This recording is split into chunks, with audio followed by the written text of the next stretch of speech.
أتمنى من المشاركين في الجلسة المقبلة وهي بعنوان الفرص والعوائق في النمو وإيجاد فرص العمل في قطاع السياحة والمواصلات الصعود إلى المسرح، وهم المهندس أحمد العيسى، السيدة سميرة إسحاق، السيد توني فرنانديز، السيد أندرو كليفس، والسيد مهندر سينغ. أتمنى منهم الحضور إلى المسرح من أجل بدء هذه الجلسة، وهي كما أشرنا بعنوان الفرص والعوائق في النمو وإيجاد فرص العمل في قطاع السياحة والمواصلات.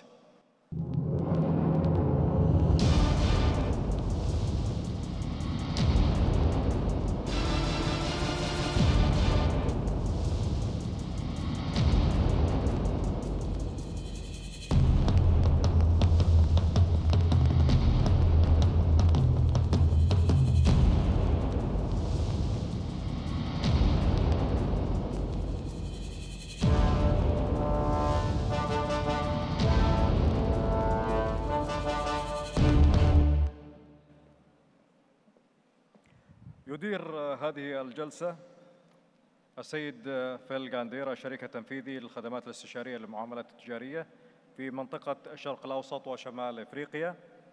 السيد غاندير هو الشريك المسؤول عن خدمات أرنست أند يونغ الاستشارية للمعاملات التجارية في منطقة الشرق الأوسط وشمال إفريقيا. السيد فيل محاسب قانوني وعمل مع أرنست أند يونغ لمدة 33 عاماً في كندا واستراليا والإمارات العربية المتحدة، ويسرنا أن يكون له 20 عاماً أمضاها بيننا هنا في المملكة العربية السعودية. أترك المجال الآن للسيد فيل غاندير.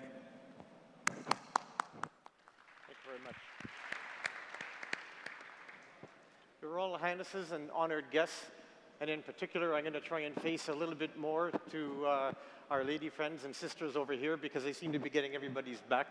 But thank you very much and welcome to the session, the panel session on opportunities and barriers for growth and job creation in the tourism and transport sector. Let me give you a couple of statistics. Tourism creates about 9% of global GDP, gross domestic product. And it accounts for approximately 1 out of every 11 jobs on the planet. Think of that, about 1 out of every 11 jobs on the planet is in the tourism sector. Tourism is also seen as creating major potential to alleviate poverty and also to create employment for youth and people of all social classes. But it's hard to think of tourism without transportation. If you go back to 1841, just after the development of the steam engine, someone by the name of Thomas Cook, maybe a few people have heard of Thomas Cook, was the first one to organize some touristic travel using trains to take some tourists from where they lived to a tourism site. And from there, you could not separate tourism and transportation. But transportation in its own right is a major employer and contributor to economic development and job creation. And it's actually one of the few things in politics that both sides of the political debate agree on. If you look back to the financial crisis and the stimulus initiatives in the US, Republicans, Democrats, conservatives, liberals, politicians in big urban areas and rural areas, they were all crying out for funds for transportation, for their transportation programs. And not because those funds just created an immediate impact, it also increased the competitiveness of moving people and goods and services from point A to point B for many, many, many years after those funds were spent. So that's why today we've lumped the two topics of tourism and transportation in the creation of jobs for Saudi youth. So what we're going to do is we've got an excellent panel today, and the panel has experience locally and internationally, and they're going to bring that to bear in their presentations, and then they'll take questions from the floor, and of course we have to have some voting. So without further ado, let me introduce the first panel member. So to my right is Engineer Ahmed Mohamed Alisa, Engineer Ahmed is an Assistant Vice President for Licensing at the Supreme Commission for Tourism and Antiquities.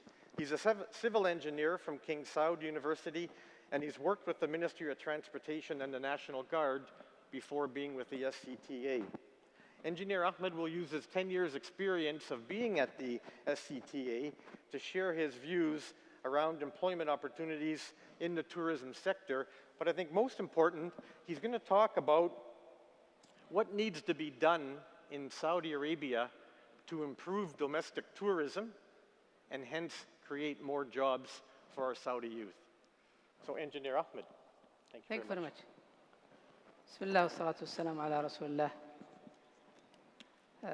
الحقيقة يعني أنا يمكن محظوظ اليوم أني آتي بعد الجلسة اللي كان فيها صاحب السمو الملكي الأمير سلطان بن سلمان، لأنه عرض الحقيقة كثير من التوجهات والرؤية المستقبلية، وخاصة خلال 3 سنوات القادمة، ووضح الجهود الكبيرة الحقيقة يعني تبذل على مستوى الهيئة أو على مستوى شركائها أو على مستوى القرارات الحكومية الكبيرة اللي يعني صدرت خلال الفترة القريبة. لذلك أنا الحقيقة بركز اليوم على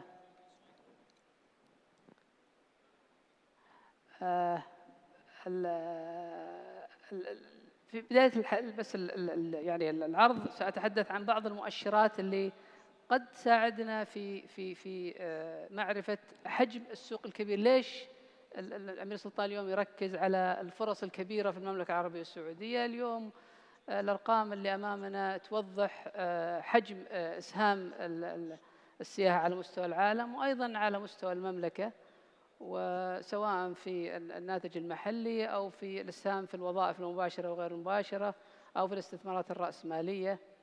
الحقيقة هذه الشريحة توري 2013 و2020 وين نبي نوصل في نسبة إسهام السياحة في الناتج المحلي. هذا الطموح اللي نعتقده، وهذا على أقل السيناريوهات. قد نكون بسيناريوهات أعلى ونروح أبعد من ذلك إن شاء الله.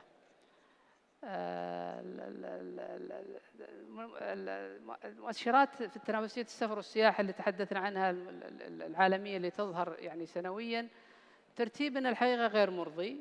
مهما يعني تحدثنا عن يعني نحن وهيئة الاستثمار عن كل الجهود اللي نبذلها، إلا أنه لا زلنا ترتيبنا بين 184 دولة غير مرضي لنا الحقيقة، ولا يليق إلى الآن بالمستوى اللي الناس ينظرون. نحن في الدولة في الدول 20، لكن في قضية تنافسيتنا في السياحة لا زلنا يعني رقمنا يعني يعتبر متأخر. الوظائف المباشرة وغير المباشرة في القطاع السياحي بالمملكة توضح يعني بين النمو اللي بين 2010 إلى 13 إلى إن شاء الله 2020. نعتقد أننا قد نصل إلى 1,700,000 في 2020 مباشرة وغير مباشرة. عندما نتحدث عن مباشرة نتكلم عن الأنشطة اللي تحت يعني قطاع السياحة المباشر، مثل الفنادق والفنادق ووكالة السفر ومنظمي الرحلات. والغير مباشرة نتحدث عن أنشطة تخدم السياحة ولكنها لا تقع تحت مسمى السياحة. نمو الوظائف السياحية يمكن تشوفون الفرق بين المتوقع بين العالم يتكلمون عن 3%، نحن نتحدث عن 10% المتوقع أن يحصل النمو. هذا تضخم كبير جدا نحتاج أن نقابله في توفير فرص عمل وفي تهيئة الشباب السعودي والشابات السعوديات لأخذ هذه الفرص. هذا يوضح بعض الأرقام بين الأنشطة، وكما تلاحظون يمكن المطاعم والترفيه ياخذ الجانب الأكبر، بعده النقل وبعده القطاع الإيواء السياحي. وهذا يعني واضح إنه القطاعين اللي أخذهم هذا المنتدى اللي هو النقل والقطاع السياحي يمثلون يعني نسبة كبيرة من الوظائف اللي ممكن هذه الأرقام علشان يعني نتعامل معها. لا شك أن أمامنا تحديات وأمامنا محفزات، وعلى قدر ما نحن نعالج يعني يجب أن نفهم تحدياتنا، لكن أيضا الحقيقة لدينا مقومات كبيرة ممكن أن تساعدنا على أن نكون طموحين لتحدي هذه التحديات. في المسار السياحي أو في الاستثمار السياحي بشكل عام، لا شك أنه أنا أتكلم عن التحديات اليوم.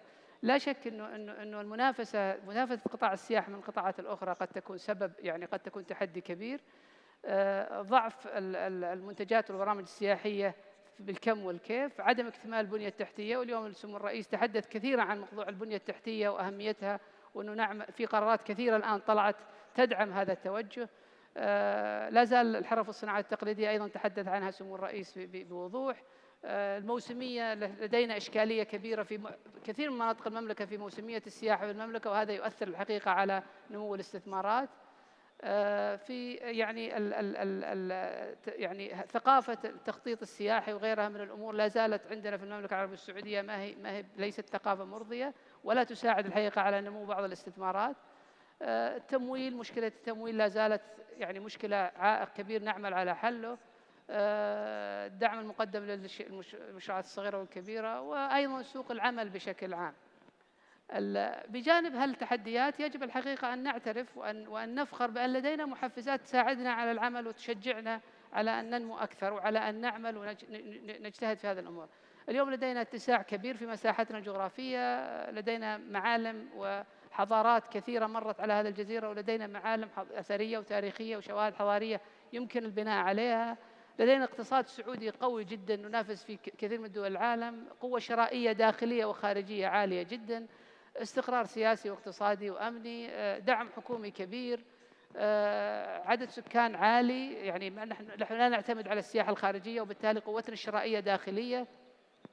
المكانة الدينية للمملكة، عدد المعتمرين والحجاج يتزايد عام عن عام، تنوع طبيعي وجغرافي، مناطق ساحلية وصحراوية جبلية، توفر البنية الأساسية في كثير من مدننا. يعني اليوم صحيح البنية الأساسية في السياحة ناقصة، لكن البنية الأساسية العامة داخل المدن الحقيقة متوفرة ولله الحمد. هذا ما يتعلق بالاستثمار بشكل عام. إذا رحنا للثيم الآخر في المؤتمر وهو يعني التوظيف، عندنا الحقيقة تحديات من وجهتين نظر، وأنا أتكلم اليوم الحقيقة لأننا في الهيئة ناخذ الطرفين. هذا الناس دائما يتكلمون أنه الحكومة شريكة مع القطاع الخاص. أنا أعتقد أنه في طرف ثالث الحقيقة ما بعد أعطي حقه من هذا، وهو الشباب. القطاع الخاص نقدره ونحترمه ونعتقد بأنهم رجال أعمال قادرين، لكن في شريحة ثالثة كبيرة جدا هي اللي من تدعم، اللي من يجب نعمل حنا والقطاع الخاص لتشجيعه، وهم الشباب. اليوم من وجهة نظر أصحاب الأعمال التحديات نعتقد أنها كثيرة، لكن هذا يعني أهمها هو عدم توفر التأهيل والخبرة الكافية. نحن نعترف اليوم أنه معاهد التدريب والكليات قليلة ومخرجاتها لا ترضي القطاع الخاص، ضعف مستوى اللغة الإنجليزية وهذا عائق كبير في القطاع السياحي على الأقل ومهم جدا لازم نغطيه. التكلفة المرتفعة للسعوديين مقارنة بالعمالة الوافدة، إذا حسبنا إذا قارنا شخص مع شخص ولا نقارن يعني تأهيل مع تأهيل، قد يكون العمالة الوافدة لأن تأهيلها متدني تكون تكلفتها قليلة. ضعف إنتاجية العمل المحلية، وأنا أتكلم اليوم بلسان ما نسمعه من القطاع الخاص، ولا يجب أن يكون هذا نحن مؤمنين فيه تماما. قد نكون نختلف في بعض النقاط، ولكن هذا ما يروه أصحاب الأعمال. قلة المخرجات من المعاهد والكليات المتخصصة، قلة البرامج التعليمية والتدريبية المتخصصة التي تقدمها مؤسسات التعليم، وعدم كفاية وفاعلية برامج التوعية لترغيب الشباب السعودي. وهذه قضية الحقيقة أساسية، قضية رغبة الشباب السعودي، كيف ننمي رغبة الشباب السعودي للإقبال على سوق السياحة. أيضا طالبي العمل الشباب والشابات لديهم تحديات أمام هذا الدخول للسوق السعودي، يجب أن نقدر ويجب أن نعمل عليه حنا والقطاع الخاص لمعالجته. عدم ملائمة الأجور، وهذا قضية يعني كبيرة ونعاني منها كثيرا ونسمعها كثيرا في الإعلام تطرح. عدم توفر الأمن الوظيفي، ضعف حوافز وتأخر ترقيات، عدم وضوح أنظمة لوائح التوظيف وخصوصا فيما يتعلق بمسميات الوظائف ووجود مسارات مهنية، وهذا عامل على الأقل نعتقد في القطاع السياحي أو في القطاع الفندقي الغير يعني محترف. خلينا نقول اليوم 70% من قطاعنا الفندقي إما شيء مفروشة أو فنادق محلية. الحقيقة هذا يعني يكاد ينعدم عند هؤلاء، أنه تجد في هذه القطاعات في مسارات وظيفية واضحة، في وصف وظيفي للموظفين، في هياكل تنظيمية. تجد الموظف يدخل في عند صاحب شيء مفروشة ويقول وش تبغى تشتغل، وخلاص تشتغل بهالريسبشن طول عمرك يعني، وما في أي مسار وظيفي يعرف أنه بعد سنتين سيكون رئيس لهالقسم أو غيره من هالكلام. أيضا فيه الحقيقة يعني عدم رغبة أو عدم قبول كثير في قضية العمالة الوافدة اللي تعمل في هذا للعمالة السعودية، لأنه منافسة واضحة. نحتاج إلى بعض الضوابط اللي تساعد الشباب السعودي على تغلب على، وعدم ملائمة أوقات العمل. وأنتم سمعتوا في الأخير أنه حتى مجلس الشورى بدأ يساعد على أوقات العمل. اليوم في المملكة العربية السعودية الحقيقة أن تعمل منشآت بعض المنشآت إلى أوقات متأخرة في الليل. وأيضا القطاع السياحي مشكلته أنه يعمل في الخميس والجمعة ويعمل في الإجازات، القطاع الوحيد اللي ما عنده إجازة طوال العام، يعني المنشأة ما تعطل. كل القطاعات الخاصة تستطيع تقف يوم العيد، بينما القطاع السياحي يزيد عمله أيام العيد، ولذلك هذا قطاع مزعج لشبابنا وشاباتنا العمل فيه. هذه بس فكرة عن الأنشطة اللي ترخص لها الهيئة وأعداد من تم الترخيص لهم، عشان بس نعرف الحجم اللي على الأقل نقول عمل مباشر الهيئة تستطيع تساعد فيه. يعني هذا مثال على نمو الغرف الفندقية في المملكة. اليوم احنا نتحدث مع بعض الأخوان في السبيكر، نتكلم عن الغرف الفندقية في المملكة اليوم. الرقم اللي أمامكم هذا الرقم المرخص. نعتقد أن الغرف الفندقية العاملة اليوم فوق أكثر من 240 ألف غرفة فندقية. اللي تحت التنفيذ حاليا في حدود 80 ألف غرفة فندقية. نتكلم عن عدد كبير الحقيقة من التضخم اللي بيحصل في القطاع الإيواء، اللي يجب أن يتواءم مع توفير فرص عمل وشباب وشابات قادرين على تغطية هالفرص. آخر شريحة عندي الحقيقة أتكلم عن الجهود البسيطة اللي تبذلها الهيئة، وأنا أعتقد أن الهيئة لوحدها مهما بذلت من هذه الجهود لن تستطيع أن تحقق الطموحات. هذه بس بعض الجهود اللي حنا نبذلها، نحاول نسعى أن نحققها في تشجيع الاستثمار في المشاريع السياحية الصغيرة والمتوسطة. لدينا بعض البرامج تمويلية وتحفيزية لهذه المشاريع. نهيئ البيئة الاستثمارية المناسبة لضخ الاستثمارات المطلوبة من خلال توفير بعض المواقع السياحية، من خلال العمل مع الشركاء في الأمانات وفي غيرها في أن نوفر على الأقل يعني موضوع الأراضي والتمويل. هذه قضيتين أساسية عشان تتوفر هالنوع من المشاريع. أيضا برامج الدعم والتمويل للقطاع الخاص لتحفيز عنهم استثماراتهم. أيضا نحفز الحقيقة على الاستثمار في مجال التدريب. لا زلنا اليوم يعني عدد المراكز التدريبية متدني جدا مقارنة بالطلب بالحاجة. لذلك احنا نحفز الحقيقة على الاستثمار في مجال التدريب وليس في مجال فقط السياحة، لأن نعتقد أن مجال التدريب مجال متخصص ولكن يساعد يعني التنمية السياحية. في تطوير الأنظمة والتشريعات، الكثير منكم سمع قبل حوالي 3 أشهر صدر نظام السياحة، احنا في انتظار صدور نظام الآثار. كل هذه الأنظمة والقرارات كان فيها بعض يعني الممكنات الحقيقة اللي أعطيت للقطاع الخاص والمساعدة للقطاع الخاص عشان يستطيع أن ينمو باستثماراته. تطوير المعايير المهنية للوظائف مختلف الاستثمارات السياحية. الهيئة طورت الحقيقة 20 حقيبة، 20 وظيفة، 10 في القطاع الإيواء و10 في قطاع السفر والسياحة، وهذه متاحة للجميع مجانا. الهيئة تتيحها سواء للقطاع الخاص أو لمراكز التدريب، على أمل أن تكون هي بداية انطلاقة لمراكز التدريب. والعمل الحقيقة كحلقة وصل بين طالب العمل وصاحب العمل. الهيئة أسست وأعلنت قبل حوالي شهر موقع إلكتروني جاهز اليوم، أصبح يعني قريب موقع حافز، لكنه موقع يربط بين الاثنين. صاحب العمل يستطيع أن يعلن الوظائف اللي عنده، ومطالبي العمل يقدر يحط المعلومات، والموقع سيعمل الماتشنج بين الاثنين ويحاول يوجد الفرصة الوظيفية المناسبة لأي طالب عمل. ثانك يو. أشكر الجميع استماعهم وأستاذ. Shukran jazilan, Engineer Ahmed. So Engineer Ahmed presented some of the challenges but opportunities in the domestic tourism sector. Let's stay on the theme of maybe some challenges and move towards public transportation, some of the challenges and opportunities in public transportation, particularly buses in the region. And we'll take some global experiences and case studies from that. So our next speaker is Mr. Andrew Cleaves. Andrew is the Managing Director of National Express's International Division. And National Express International, they bid for transport networks across the Middle East and Europe.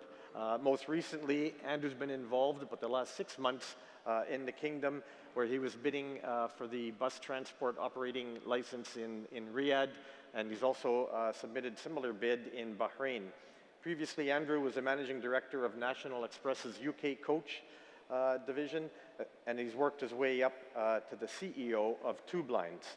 So Andrew will discuss his experience in both developed and developing markets with respect to public transportation. He's going to paint us a picture of why public transportation in MENA and Saudi Arabia in particular, in conjunction with the private sector, has a very bright future. Andrew.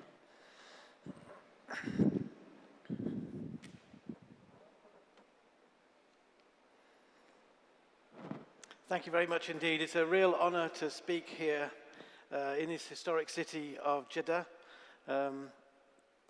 I believe that over the coming years, we'll see a transformation in transportation in the kingdom. And as a potential investor in Saudi Arabia, I find this a very exciting time. I'd like to talk to you today about partnerships,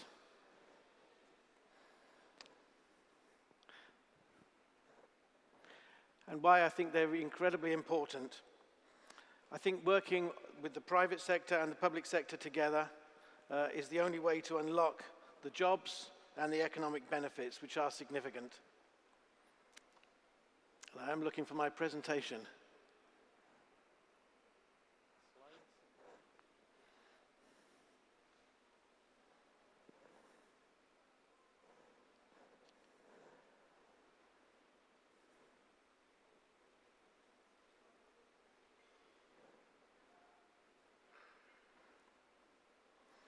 It appears that whilst National Express buses arrive on time, National Express bus presentations can sometimes be late. Aha, there we are.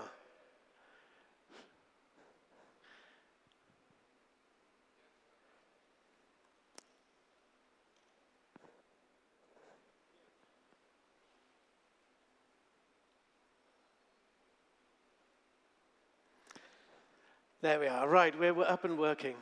So my presentation today is around partnership. Our international experience is such that only when public transport systems are delivered together in partnership can we unlock the jobs and the economic benefit.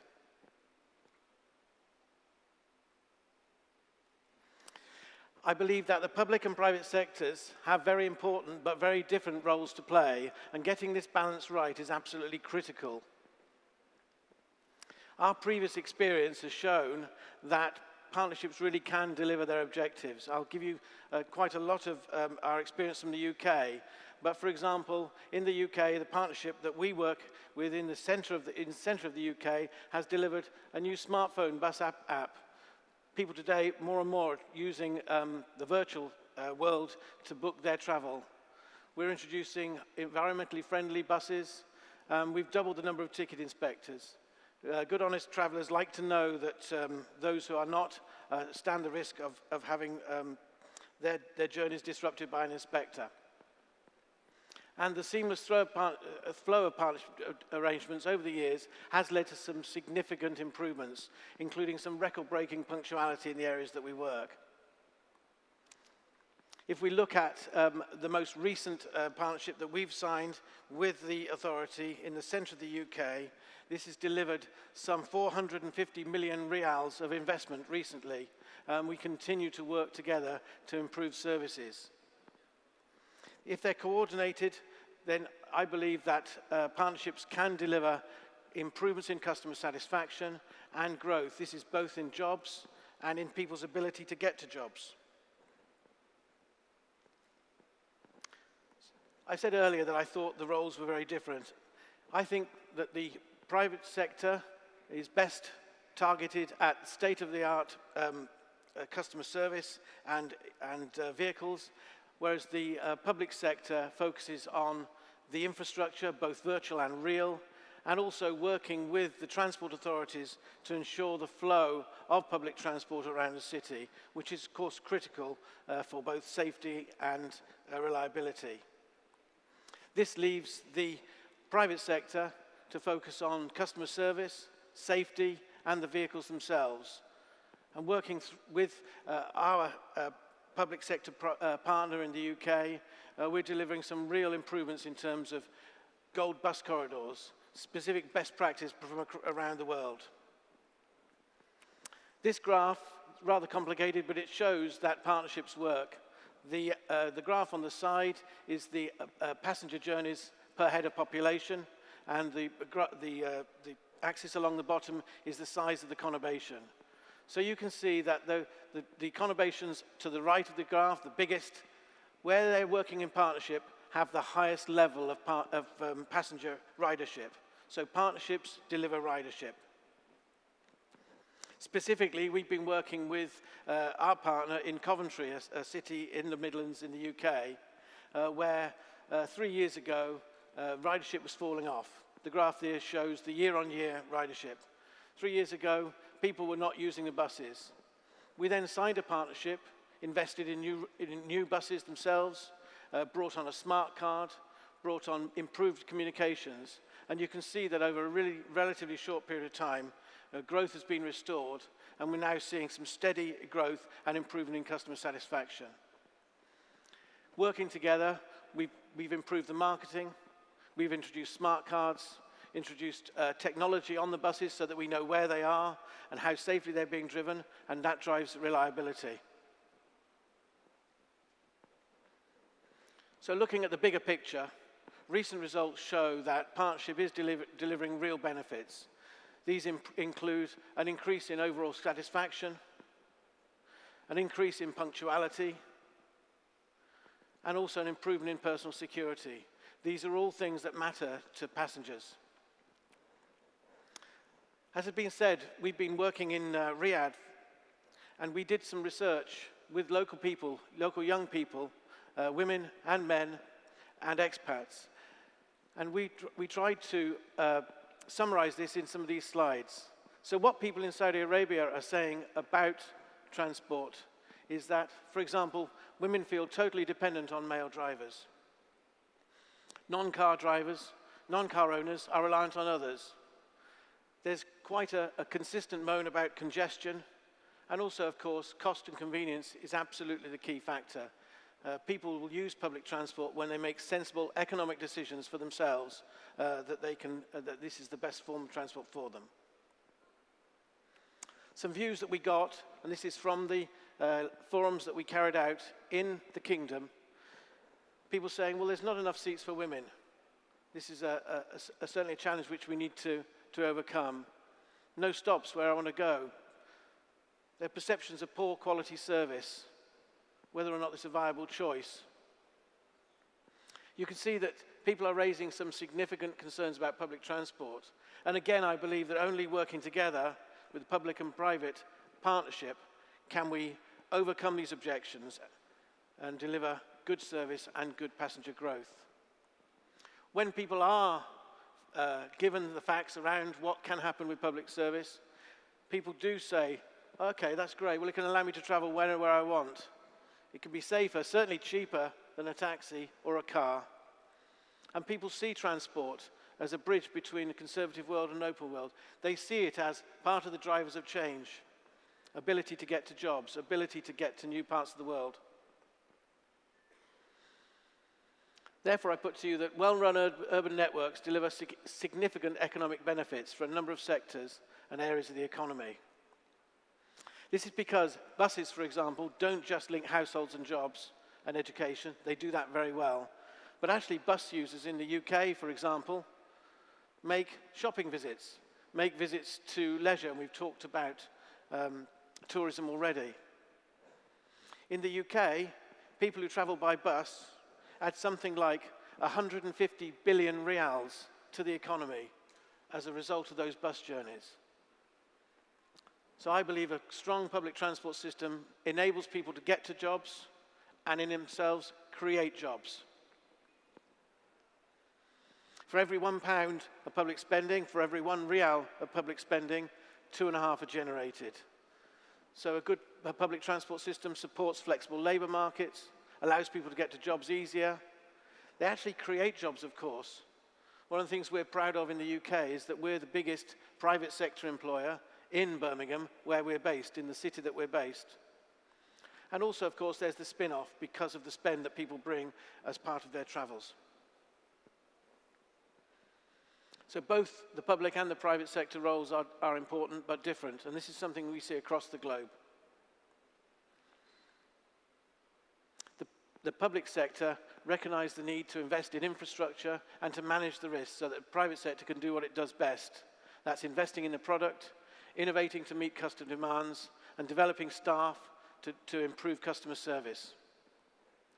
And with that, I believe that we can have quick, easy, clean, and safe public transport in the Kingdom, and that these qualities are the ones that are needed for people to change their behaviours, to go from either not traveling at all to using the bus transport, or from traveling by car to using bus.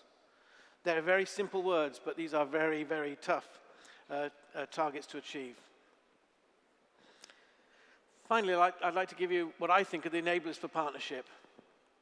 Certainly, I believe that there's a need for increased discussion at an early stage between partners to improve the joint objectives. I think there needs to be greater clarity of the tender scoring regime so that actually, absolutely what is required by the authority is delivered by the tenderers, and that there's a focus on the output specifications. All too often in transport we hear about number of buses or what have you. Actually, I think the important thing is to be clear about what the outcomes are, the speed of travel, the reliability, the safety, and with those output specifications, I believe a partnership can be formed. And of course, we need to bring in a great deal of expertise in National Express's circumstances. We have expertise in the United States, in Morocco, in the UK. So improvements in the visa process to allow that expertise to be brought in and to be put to work on the tendering and the understanding of partnership would be welcomed.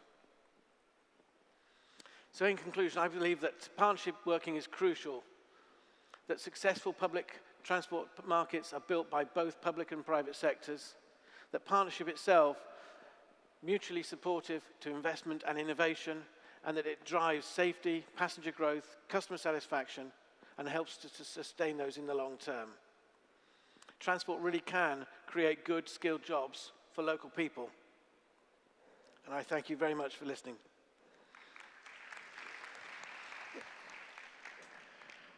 Andrew, thank you very much. You highlighted some of the challenges on the demand side, certainly, of convincing people to move and start to use public transport. I see some equal challenging, or some equally challenges on the supply side in terms of getting young Saudis to work in the sector, whether that's as bus drivers or in other parts of the whole value chain of transport. So that question may come up from the floor during the Q&A session, and I believe we have it as one of the polls.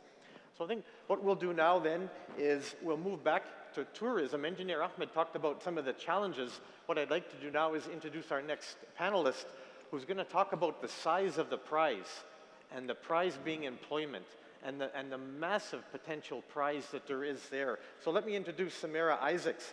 Samira is the EMEA Chief Operating Officer of MCI Group, which is an independent global association communications and event management company. It sounds like a very important title, and she didn't always have that very important title. At one stage, she was simply a ticket supervisor for an airline. And along the ways, she started, managed, and owned businesses. Today, she's responsible for the strategic management of the business, leading a team of 90 full-time people out of a much larger employment workforce, spread over Dubai, India, and Canada, and monitoring the day-to-day operations, business development, and most importantly, the bottom line results of the company. So I think what Samira is going to try and describe to us is this potential prize in terms of employment, and not just employment of men in large urban centers, but other demographics, employment of men, employment of women, employment of highly educated people, employment of school leavers, employment of people from the large urban centers, but also from the villages. So it's a diverse opportunity to create jobs. So Samira, thank you very much. I look forward to it. Thank you very much, Phil. Thank you for that introduction.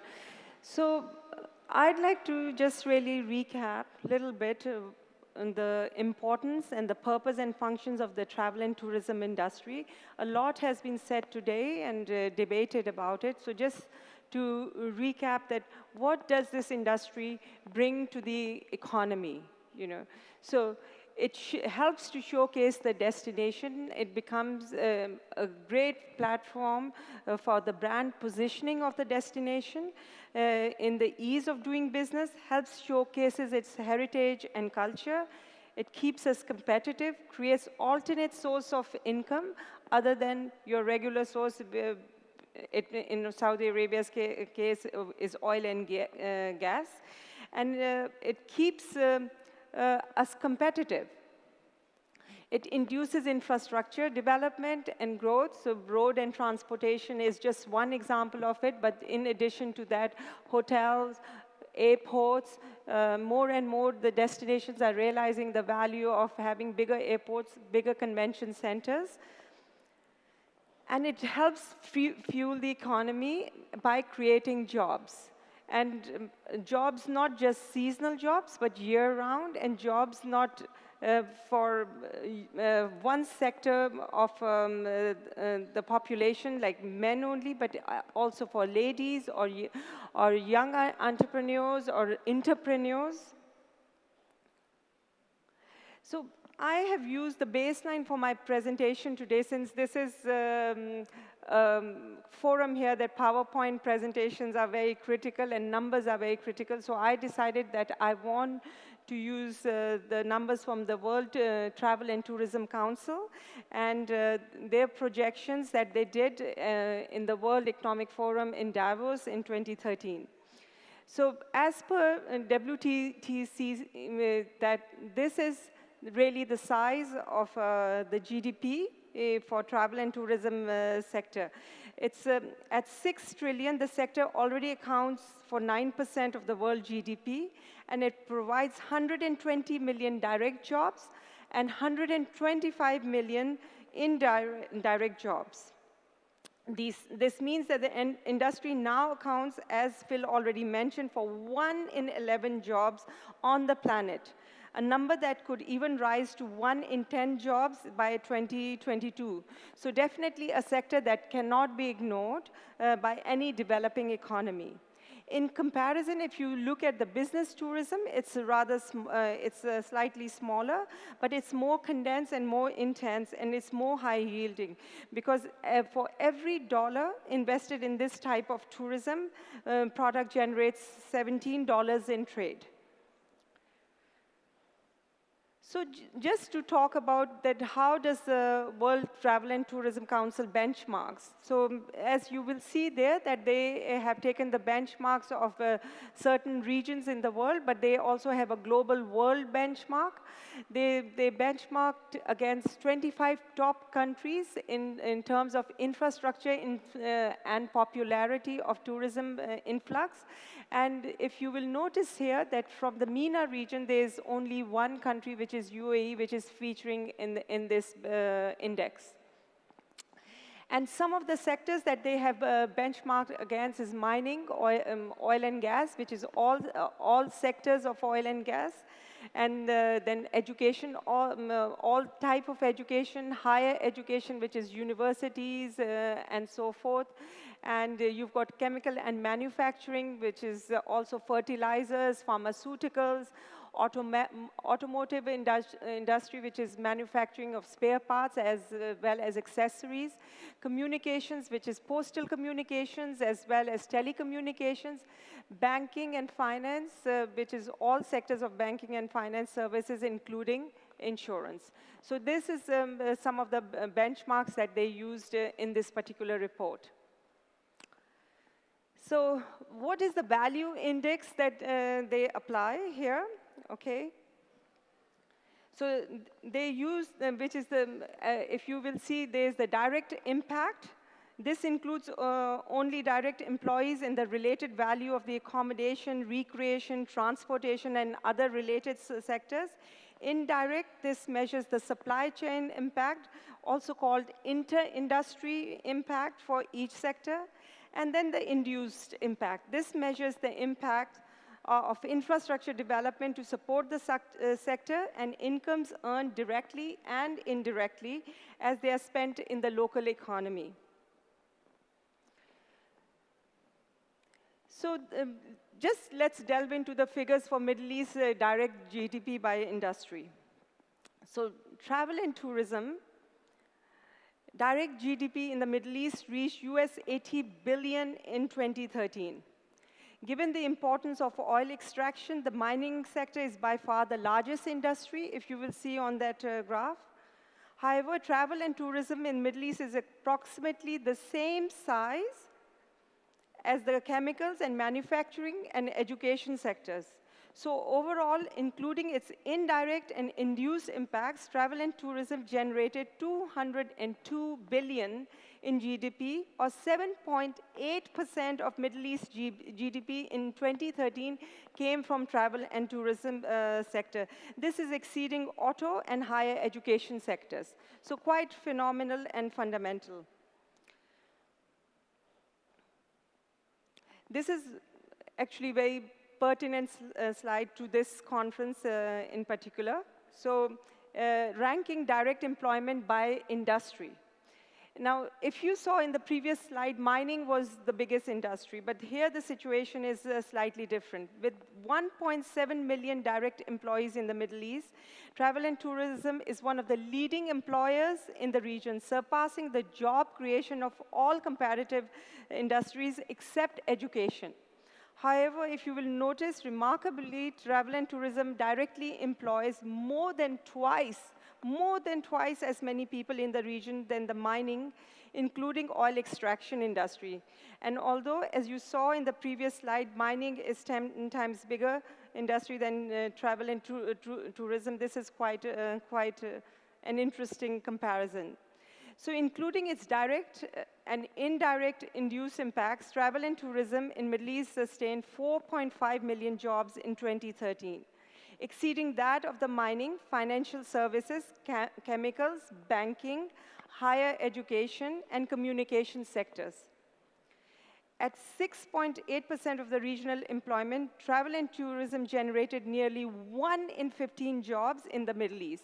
So whilst the world number is 1 in 11 jobs, in Middle East it's 1 in 15 jobs. This goes to show that this is an ideal platform for youth development, as it is easy to get started in the sector at an early age, and then grow within the industry and become a specialist. I myself started in this industry when I was just 17 years old from a travel agency. I then went into tourism industry, and now I'm serving in a hospitality industry. So I've really, over a period of 20, 25 years, have built a remarkable career for myself, which is very self-satisfying. And I would invite anybody who has any doubts to send their children or their sons and daughters into this industry. Please think again, because this is very, very lucrative and with great career progression and opportunities available. Just to touch base on the Saudi situation, around 45% of Saudi citizens are under the age of 15, and 2/3 are under the age of 30. At the end of the 2013, the sector directly employed over 700,000 laborers. Among them, 200,000 are only Saudi nationals, representing 7.3% of the total labor force and 8.3% of total employment in the private sector. The new tourism strategic plan estimated the number of tourism direct and non-direct employment to reach 1.3 million by the year 2015, of which 800,000 will be in direct employment. So how are we going to reach this target? I think this is not a big goal. I think this can be achieved, but what we require is a real political will here, as well as a cultural understanding of this sector.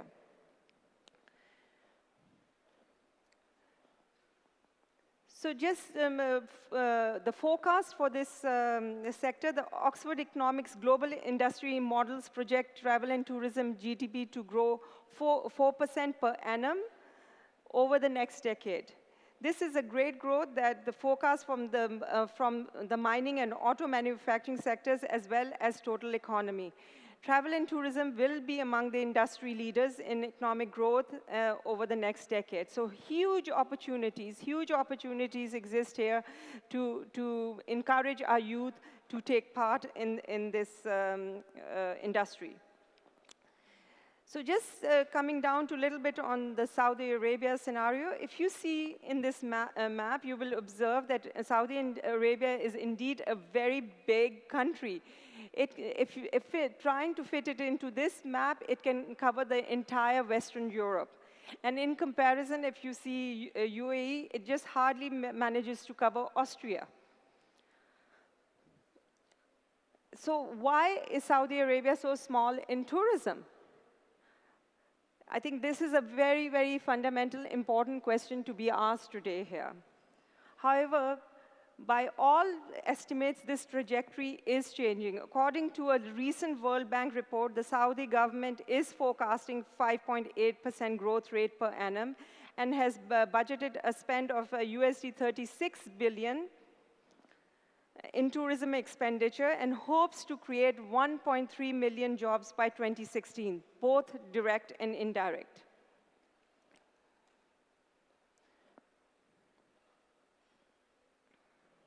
So Saudi Arabia attracts the biggest numbers of visitors in the region. We all know that. But most of it is because of the religious tourism. Only 20% of these numbers are from direct tourism receipts in Saudi Arabia in 2011. I just read a Saudi tourism report that estimates that, and I think Engineer Ahmed also mentioned here, that over 200,000 rooms, hotel rooms exist today in Saudi Arabia, and almost an equal amount of hotel apartments. But compare that with your tourism numbers. If you look at the case study of Dubai, Dubai has only 80,000 rooms in 2015. And they hope to achieve what Saudi Arabia has in terms of room and infrastructure today by 2020. However, their target for 2020 is to reach 20 million tourists.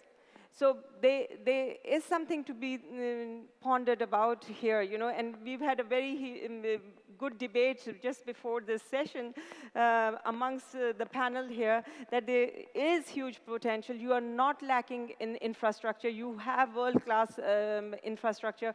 What you now need is the human resource, and you need a political will and drive to take this sector to the next level and basically benefit from it.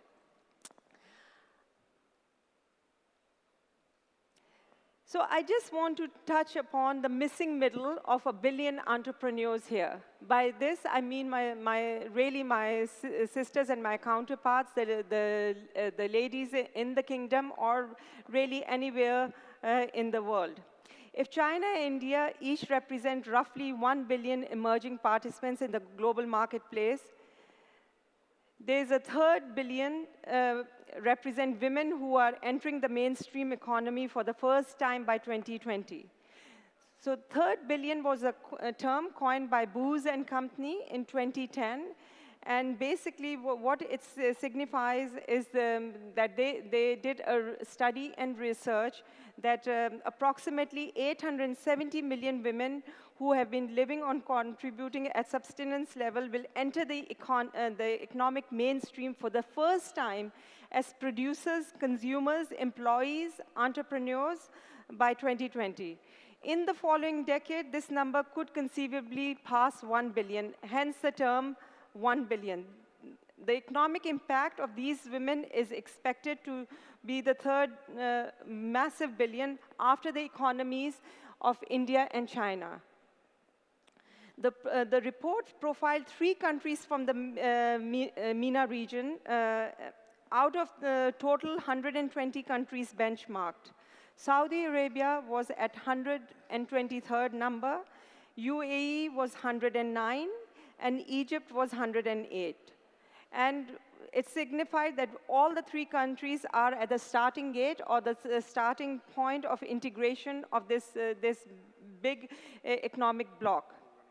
In focusing on this region, it highlights the remarkable socioeconomic transitions currently underway and to show that women represent a crucial part of those changes. In Saudi Arabia, with a multitude of cultural and legal restrictions, much is being done to more effectively integrate women into the labor force. However, a critical issue for a country with a demographic youth bulge and very high rates of unemployment combined with a significant reliance on expatriate labor. The question here is, can this billion be ignored? But although the country has made notable progress in recent years, much more remains to be done. Women constitute 57% of university graduates in Saudi Arabia. but they are still severely underrepresented in the workforce, with a participation rate among female nationals of just 12% in 2008. The unemployment rate for women is 28%, compared with 7% for men. The women who are working are primarily employed in the public sector. In 2009, just 6.9% of female Saudis in the workforce worked in the private sector. In sum, these numbers indicate that there is a gap in women meeting their full potential and contributing to Saudi Arabia's economy and growth. However, herein also lies the opportunity. The Saudi government's determination to reduce its dependence on foreign workers and nationalize its workforce has led to measures to attract more women into workplace. Several national policies, including feminization, a 5-year plan, human resource development fund, and programs, and the royal decrees have been aimed at introducing more women in the labor force. Saudi Arabia is at a critical junction with an enormous population of young people who have the potential to bring the economy to the next level on the world stage. The large pool of educated women whose talent remains largely untapped will be crucial to this evolution. And travel and tourism as an industry can play a very effective role in meeting these targets. Women are ideal candidates to play host and welcoming and showcasing their home. In this case, their country to the world, while representing diversity and really painting a positive picture.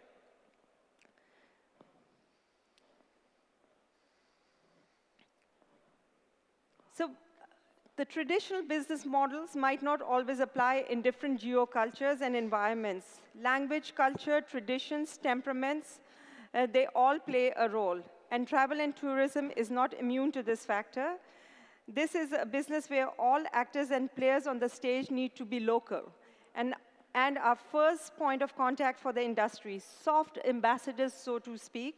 So it's essential to have the right training, support, and attitude by the local talent, backed by strong government policies, is very critical. I think some of the panels touched upon training and development. Today, the perception is that it is not easy for foreign companies to set up business with the same ease as, say, with some of its neighbors. So in conclusion, how we can create the awareness and ultimately jobs. Okay, I think my slide has gone funny here.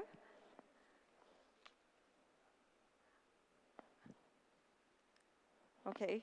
So we advocate partnerships between the public and private sector, delivering results that match the needs of economies and local regional authorities. Finally, form alliances with international organizations in travel and tourism industry.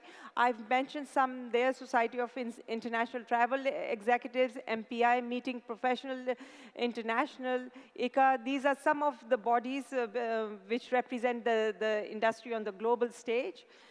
And create, and innovate. The kingdom should employ innovation to attract more business events through investing in new technologies, green meetings, and participating on the global initiatives. For example, Abu Dhabi is a member of Future Convention Cities initiative. Visitor entry and exit formalities should be kept to a minimum. If there is one message I want to leave here today, I want to leave this. Generally, for most visitors, obtaining an entry visa is a formality which is not easy. To this end, a facility for obtaining visas on the internet or to attend the events like these should be facilitated. Incentive procedures, the meetings activity is subsector of the tourism industry. Consequently, it needs support as much as the tourism industry. The kingdom should support the meetings activity through providing incentives to the current and prospective Saudi organizations. And finally, travel and tourism certification programs in schools and universities. I think we had a discussion before this session that where does the buck stop and where does the buck start? And I think it's very critical to create awareness amongst the youth about this industry at a very early grassroots level. So to have comprehensive internship programs with international companies or local travel agency groups, I think that the tourism board and the convention bureau should work with some of these bodies which are listed up there in trying to develop such programs and educate the youth, and in turn the youth can educate their families, because I believe in this region your career is a combined decision, that this is an industry that is as good as being an engineer or a doctor or a pilot. Thank you very much. Thank you very much, Samara. I share your enthusiasm and optimism for the potential in this sector. You know, it seems like there's still such a long way to go, but I was involved in 2000 in helping the SCT in the original formulation of its 10-year strategic plan. And it's amazing how far we've come, but I also believe that there's so much more to do in lengthening the stay of religious tourists here so that they're not staying somewhere else and visiting here for a short time, for getting better penetration of domestic tourism. So a lot to do, but the potential is there and we have the right leadership at the SCTA. Let's move quickly to our last presentation, and our next presenter is Mr. Mohinder Singh. Mr. Singh is the Dean of the Land Transport Authority of Singapore. The Academy conducts research and training and exchange of knowledge on land transport policy and planning. And Mr. Singh is not just an academic, he's also a practitioner. Prior to becoming the Dean of the Academy, he was the Director of Planning of the Land Transport Authority. He's got a lot of experience, and what he'd like to do is share his experience from Singapore of the important role that transport plays in the economic development of a country and in turn in job creation. Mr. Singh. Is it on? Yep. Thank you, Phil, for the introduction. I will say my opening words from here. First of all, I would like to thank the organizer for giving me this opportunity to participate in this panel and to come to the nice, lovely city of Jeddah. I will keep my comments quite brief because I think we are I'm the last speaker of the last session of the long day, so I'll keep it quite brief and then we can leave a bit more room for questions and answers.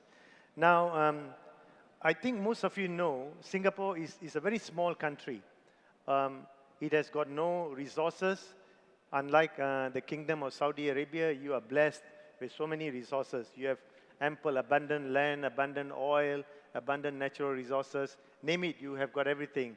But in our case, the only resource we have is a human resource. And that is something which we have nurtured, which we have from the very early days tried to develop, educate, etc. And perhaps the only other natural resource we have is we are along a shipping route. And that's why we play an important role in the port.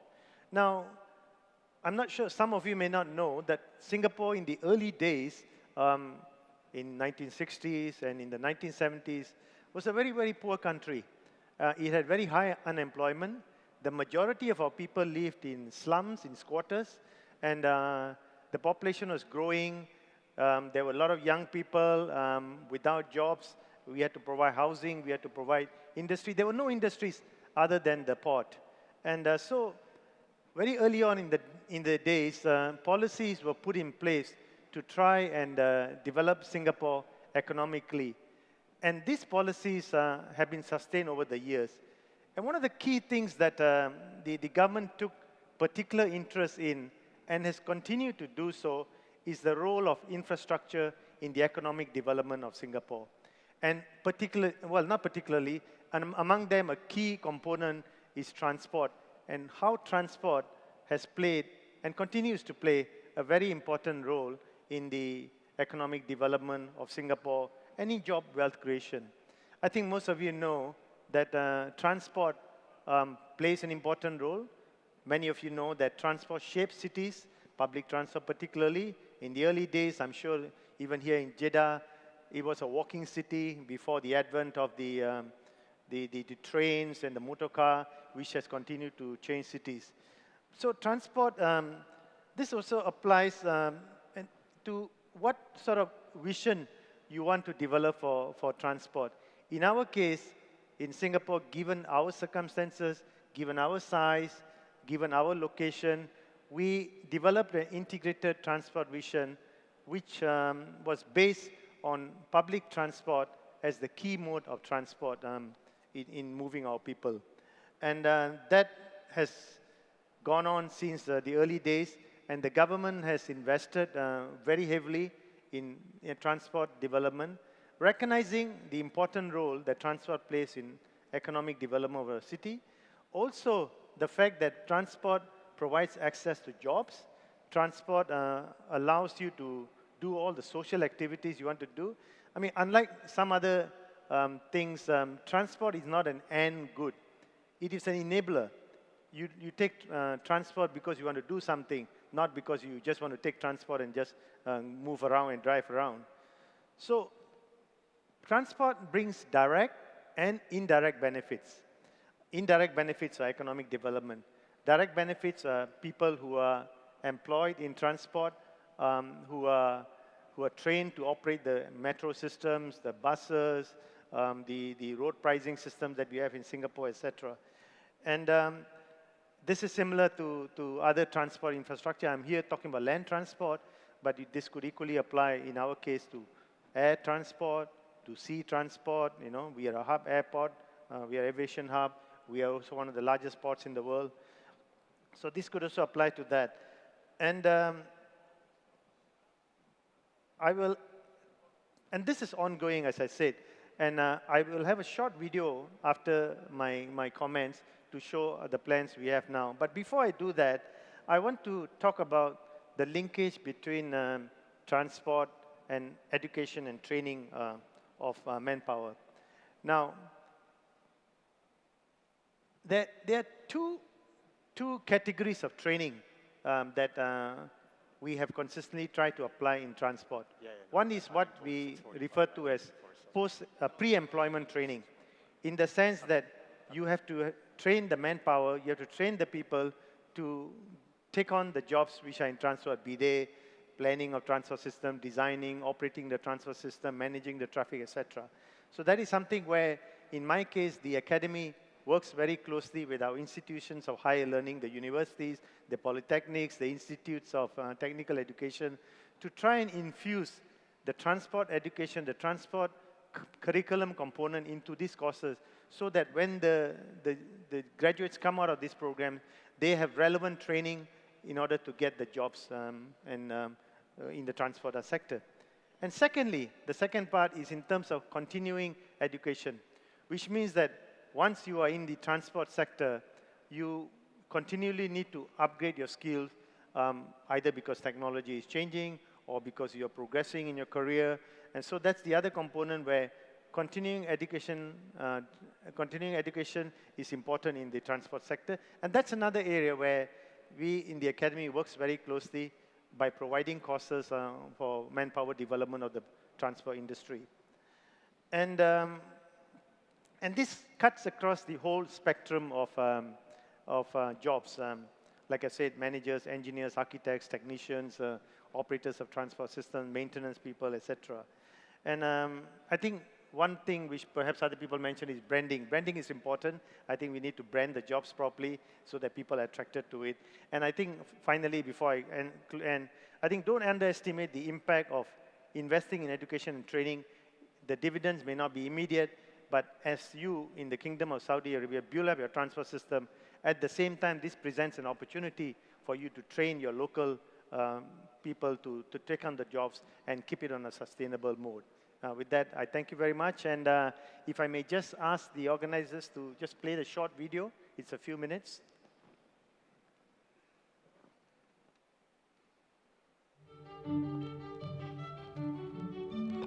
Every day is a new journey to discover new places, to meet new people, to build new memories. Here at the Land Transport Authority, we lay the tracks for the flurry of activities in this thriving city. A constellation of rail stations stretches out across the island. And within it lies an extensive fleet of buses that ferries commuters to wide-ranging destinations. We are always on the move, fueled with immense vitality, injecting rhythm into every aspect of our lives. Every moment full of drive and energy.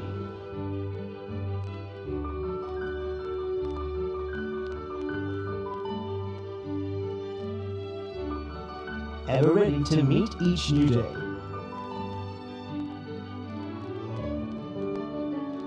It is up and running at first light, with no signs of slowing down at night. Always moving, never stopping. This is our land transport system. Within a city in motion, the networks are complex and the pace may be frantic. These complexities are inevitable, especially so when it comes to regulating the ebb and flow of the entire nation's movement across trains, buses, and private transport. It takes experience and empathy to understand the demands of each journey, to formulate plans not only with mind, but also with heart. And recognizing that in formulating those blueprints, the community is pivotal in helping to shape improvements for a transport system that meets their needs and way of life.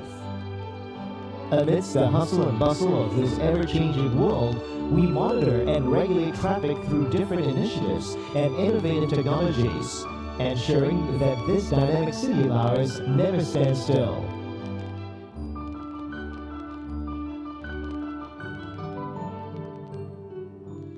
New challenges excite us. New technology enables us. We tap into technology to explore endless possibilities, to make transport journeys more efficient, more comfortable, to lend a helping hand to the less mobile.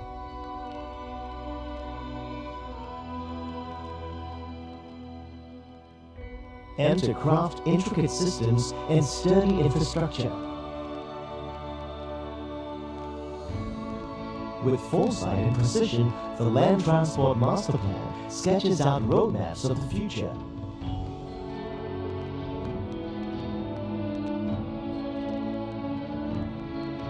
Connecting people and places, hopes and dreams.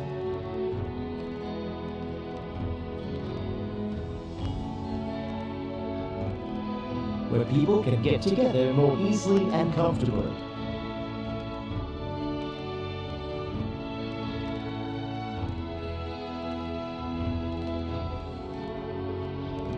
To make each trip enjoyable and worthwhile for our loved ones.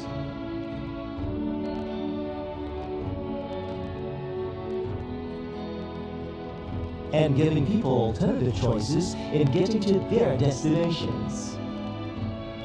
Allowing more people to travel at faster speeds with greater ease. Envisioning a more connected city. Because at LTA, we believe that connectivity goes beyond steel and concrete. It isn't just about the longest railway lines, the most extensive bus networks, or the widest expressways. It is also about making it a journey for all to ensure that no one gets left behind. Because the commute matters as much as the destination. To keep pace with a growing population, keeping in mind future demands and needs.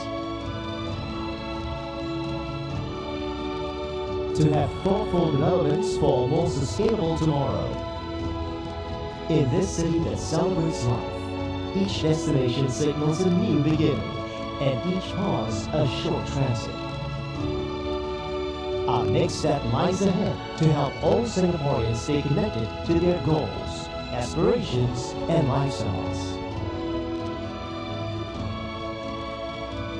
Because the commuter is at the center of what we do in LTA. standing by our promise that we keep your world moving.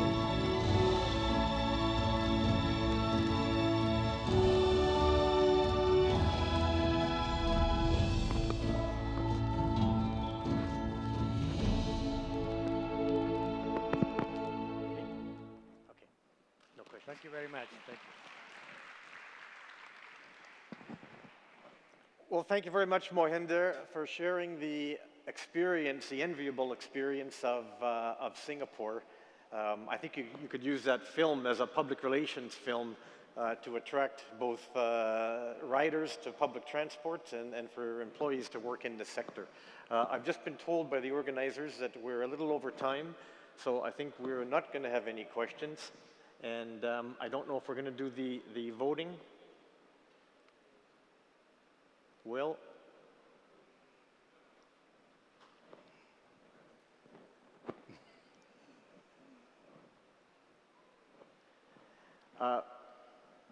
We're doing the voting? Yep. Okay. So we've got some 5 questions for the audience. But just while that's coming on, I'd really like to thank my panelists for their presentations. Certainly some really useful international experience, but also some very practical regional and domestic experience. So thank you very much for my panelists.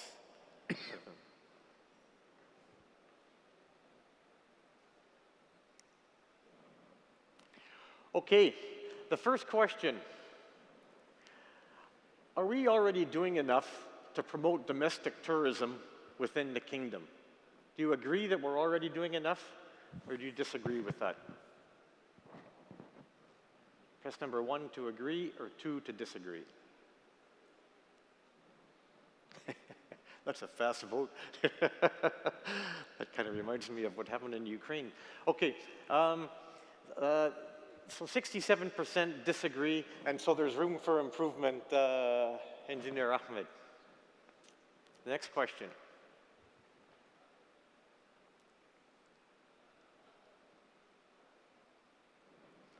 Mass public transportation is the right answer for cities within Saudi Arabia. Is it going to work, or that's not something that'll work here? It's good outside, but it's not going to work in Saudi Arabia.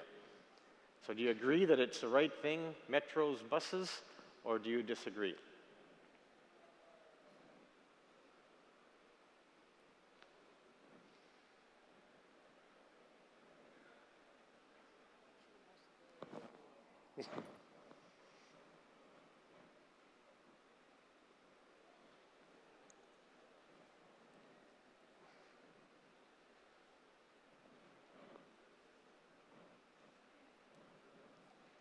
Ooh, there's a close one. Okay, so Andrew, there's a little bit of work there in terms of the branding. You should borrow Render's presentation and his film. Will young Saudis ever see the travel and tourism sector as an attractive career destination? So same thing, massive employment potential outside the kingdom, other parts of the world. Does that hold true here? Are we going to be able to make it an attractive sector?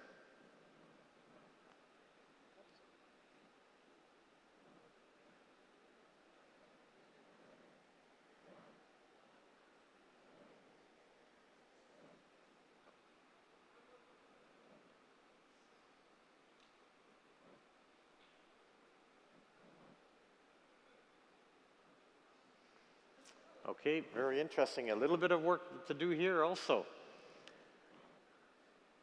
So certainly there has to be an education component with that, starting at the grassroots. The fourth question, the tourism sector provides the right environment for feminization.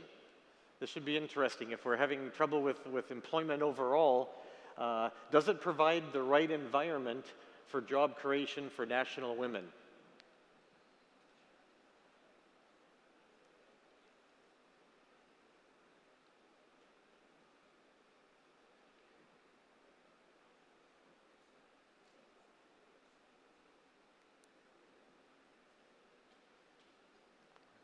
More voters. Okay, not so much different for the men or for the women. Okay, and the last question?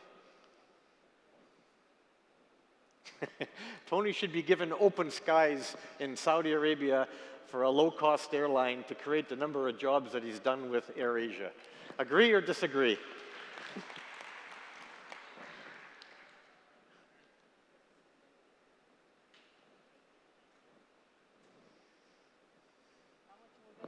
Yeah. This will determine how much we can charge for your license. Yes, sure. Here we go.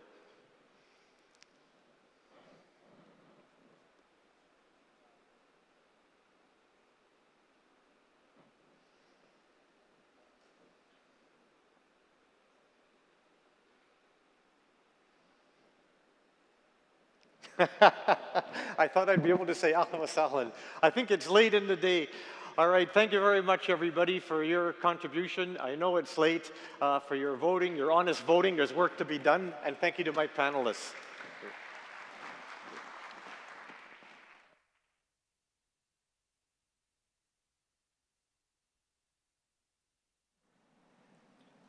شكرا للسيد فيل غاندير، وشكرا أيضا لجميع المشاركين في هذه الجلسة. رجاء البقاء على المسرح من أجل تكريمكم. سيقوم بهذا التكريم السيد مازن بترجي، نائب رئيس مجلس إدارة الغرفة التجارية الصناعية بجد.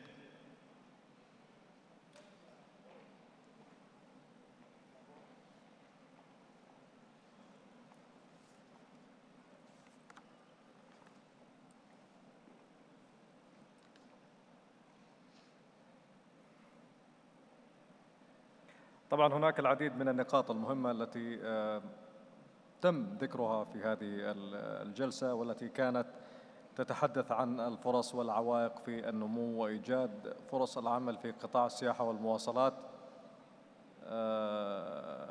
السيد فيل غاندير، المهندس أحمد العيسى، السيدة سميرة إسحاق، السيد توني فرنانديز، السيد أندرو كليفاس، وأيضا السيد مهندر سينغ. شكرا لكم جميعا على المشاركة في الجلسة الأخيرة لليوم الثاني من منتدى جدة الاقتصادي 2014. غدا ستكون هناك جلسة مهمة جدا، وسيشارك فيها وسيتحدث فيها بالفعل واحد من أهم الأشخاص العالميين فيما يتعلق بالسوشيال ميديا أو وسائل التواصل الاجتماعي، وهو أحد المؤسسين لموقع الفيسبوك. فنتوقع حضوركم غدا صباحا الساعة 10:10 تحديدا. الرجاء سنكون متواجدين على الموعد. شكرا لحضوركم وبانتظاركم في الغد.